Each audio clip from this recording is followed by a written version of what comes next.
Are you wanting to go to Spain in 2022 during the pandemic? You're in the right place because I was just there in 2021 and I'm going to tell you how I did it.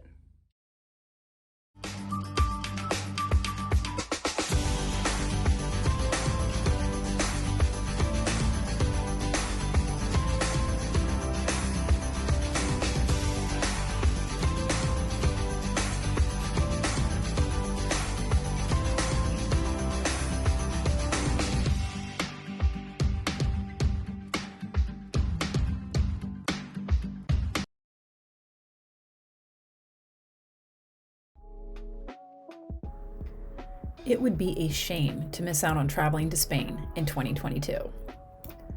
Hi there, I'm Gwen Corey with CORR Travel, the site to help those over 50 stay adventurous through solo travel. I've been traveling solo for over 26 years and haven't regretted any of it. And if you're planning to go to Spain this year, you're in luck because I was just in Spain in October of last year. And in this video, I've got 7 must-know pandemic travel planning tips for you. In addition to this video, I'm also providing you links to my Spain travel guide, COVID and eco travel tips, and other links I use to get to Spain, which I'll cover in this video. If you're new to CORR Travel and want to hear how I traveled solo to other European countries last year during the pandemic, or want access to great travel itineraries and solo travel tips, or more, go ahead and hit subscribe and that little bell below to get notified when new videos are coming out on CORR Travel for your solo travel needs. So let's go ahead and jump into my 7 do not miss tips to use for planning your solo trip to Spain in 2022 during the pandemic. Tip number 1, be fully vaccinated.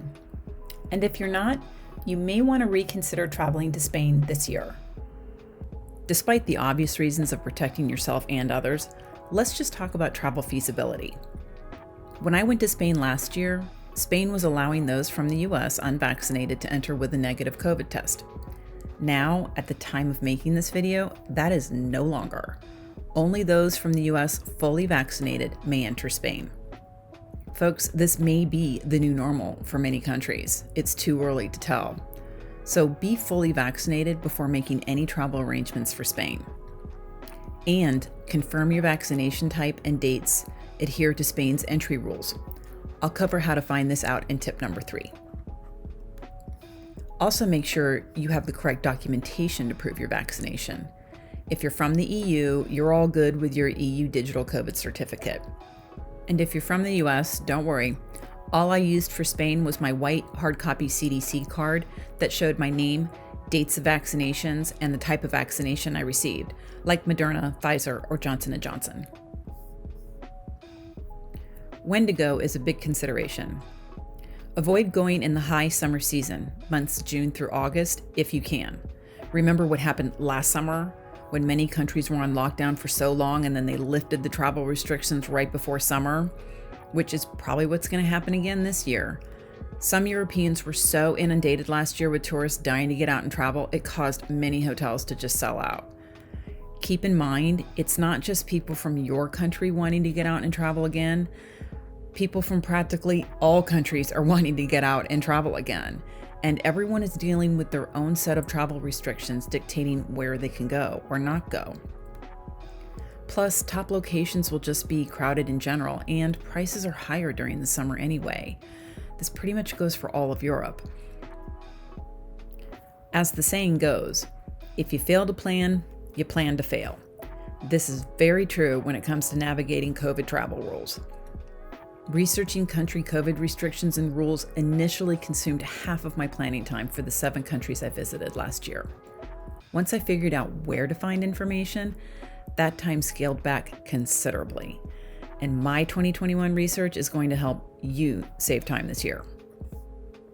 I ultimately narrowed my focus down to 4 websites: United Airlines and Ryanair's travel restriction pages, the US Embassy and Consulate page in Spain, because I'm from the US, and the Schengen news site.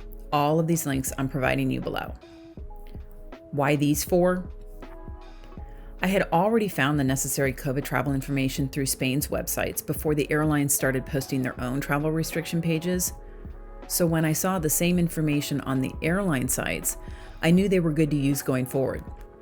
including for accessing any testing information or getting access to Spain's FCS health control form that was needed to be completed prior to boarding my flight to Spain.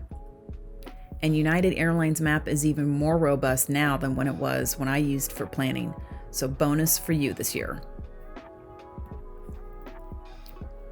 Although I normally consult my country's embassy websites for pertinent safety information first as a solo traveler, I found that the Schengen news was providing more accurate and up-to-date information on COVID news and travel restrictions within Europe. And the Schengen news' information, like COVID infection rates, was conflicting with what the US was reporting. So for planning purposes and while traveling, I continually checked the Schengen news site first. And then I used the US Embassy site only to back up what was posted on the airline websites. Now, let me note here, I'm not telling you to ignore your country's embassy information. However, if I had only used the US's information and not considered the Schengen news, I would have ended up staying at home in 2021 and missed out on a great solo trip to Spain. So, just food for thought. This leads me to tip number 4 and the saying, hope for the best, but plan for the worst. Book your airline tickets well in advance. I cannot stress this enough. So if you haven't booked already, book now. Why? Airlines have drastically reduced their number of operating flights, so this gives you even less dates and times to choose from than normal. Airlines are doing what they have to do to stay in business during COVID, and so you need to be able to roll with the punches. United Airlines changed my flight times and dates multiple times in 2021. So you need to be flexible. Also, add in additional layover time and don't book any job commitments or other travel arrangements close to your flight arrivals or departures. The more buffer you give yourself, the less stress you'll have. Trust me. Use your airline miles when booking. Due to new strains of COVID causing multiple changes in COVID rules in Europe last year, I had to change my outbound flight to Europe 3 times. By using my airline miles, my mileage account was immediately refilled when I canceled a ticket so I could turn around and buy a new ticket immediately. If you don't have airline miles, check first to see whether you'll get a refund or travel voucher from the airline, should you need to change or cancel your flight. By now you're probably wondering, Gwen, if I'm looking at possible changes or cancellations, why should I book now? Prices. Airlines are probably going to need to increase ticket prices to make up for all the recent flight cancellations. So it's a good bet that airline flights to, from, and within Spain are going to be at their least expensive the earlier in 2022 you book, with prices just getting higher as the weeks tick by. And as more travel restrictions lift, that will also cause ticket prices to rise. Last, with fewer flights already, they're more apt to sell out.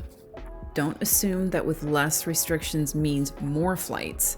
Remember how companies are having staffing shortages? Just keep in mind that these are not normal travel times, so until COVID is no longer a consideration, plan for the worst. If you've already booked and there is a change, the airline will at least put you on a different flight so you'll have a seat. Remember, you've built in flexibility in your schedule to allow for this, so you should have no worries. And here's a little eco tip. If you need to travel between cities in Spain with only a 2 or 3 hour travel time duration, book a train, bus, or ferry instead of flying. Not only could it save you time from airport security or save money on checked baggage fees, it's also a lot prettier form of travel. Plus, many EU countries are trying to reduce or ban short-distance flights in order to fight climate change, so this is a good habit to get into. What goes for tip 4 also goes for tip 5. Like airline availability, hotels, hostels, and the like may also fill up very quickly, especially if you go in the summer season, and this will drive up prices as well. Make your reservation now. And make sure you reserve with a 100% free cancellation option as close to your check-in date as possible. Yes, this could increase your cost slightly for your solo travel, but it is well worth the peace of mind in case you have to cancel. Like I did with my Netherlands hotel room when just 4 days before my departure for the Netherlands, they decided to make vaccinated Americans quarantine, which wiped out my entire 5-day Netherlands itinerary. Yes, it was a complete bummer, but I was very thankful to have saved hundreds of dollars with my free cancellation option. And don't be afraid to communicate with your hotel or hostel beforehand. I emailed mine often to check up on local COVID restriction updates or dining and activity tips they may have had. They were all very helpful. Your hotel is going to want to make sure you have the best travel experience in Spain, so let them help you. Tip number 6, the local rules. It's possible cities or establishments in Spain may have additional or specific COVID restrictions to adhere to. There may be specific types of masks required on public transportation or in hotels or restaurants. There may also be limited times of operation or curfews for local establishments. You don't know. Same goes for destination and connecting airports and airlines. For example, I didn't stay in Austria last year, but I had to go through the Vienna airport for one layover, and the Vienna airport required N95 masks at all times. So make sure you check and pack accordingly. Use the airline links I provided or your booked airlines websites so you can go further on a little bit of research as to the do's and don'ts of traveling within Spain. Again, contacting your hotel for tips or checking out a city's official tourism website is a great way to find local information of knowing if an attraction is closed due to COVID or whatnot. And be kind to the locals and those working on the transportation systems. It's not their fault if something gets canceled or delayed due to COVID. They're dealing with the same obstacles like everyone else. And this brings me to my last tip: insurance and COVID testing. Should you buy travel and health insurance for your trip because of COVID? First, check and see if it's a requirement entry for Spain, which at the time of this recording, health insurance is not required to enter Spain. And this hasn't changed since last year. Still, traveling with insurance is always nice to have to cover for any emergencies on your solo travel. In fact, I did get such insurance for my entire trip to Europe last year. I also never used it. And I didn't contract COVID. Still, it was a nice backup to have. But I'll leave it to you and your discretion on whether or not to purchase. I've provided you a link below to the service that I used in case you need it. As for COVID testing, first check the airline websites to see what type of COVID testing is required to enter Spain and for returning to your own country before booking, and then check the prices. Don't worry if you can't get your hands on an authorized home COVID test kit to take with you because you may not need it. Email your hotel or hostel in advance to see if they can arrange testing for you or where the nearest testing center is.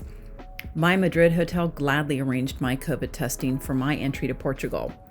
The testing service came to my hotel room, and I had test results in 2 minutes that were emailed to me in less than 30 minutes, and all for the same cost as an authorized home testing kit. It was extremely easy. Well, that's it. That's my top 7 things to know on planning travel to Spain around the pandemic. And thanks so much for watching. Don't forget to check out all the helpful links I provided below for further insights so you can get the most out of your upcoming solo trip to Spain. And if you like this video and want more, make sure you stick around by clicking the subscribe button, and feel free to share this with others. And I hope you have as much fun in Spain as I did last year. Adios!